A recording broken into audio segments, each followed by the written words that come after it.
Kuya, ano pangalan mo? Romeo po. Romeo.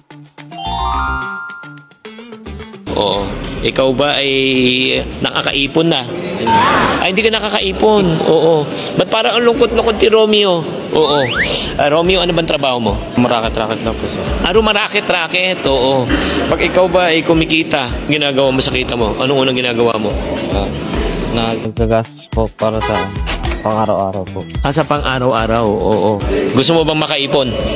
Oo. Tuturuan kita, pwede? Ito yung tinatawag natin na 60,000 ipon challenge. This right here is my favorite thing ever. Oo, Kuya Romeo. Pag naghulog ka, sisidan mo lang siya. Lalagay mo yung barya mo dito. Perang papel.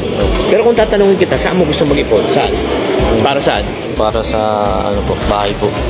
Kung hahamunin kita maglagay ng pera dito sa right now, magkano pwede mo ilagay?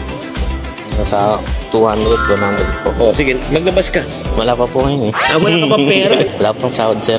Wala pang sahod. So, di bale, ako na lang mag-uumpisa para sa'yo, pwede? Bibigyan na kita ng 500 pesos. Ayan, ha? 500. Okay ba? Okay po. Oo. So, ilalagay po natin yan dyan. Ilalagay mo dito sa loob. So, tulak mo. Ayan. Yung 500.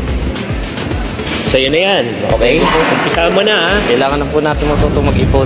Kailangan maging iponaryo para maging milyonaryo.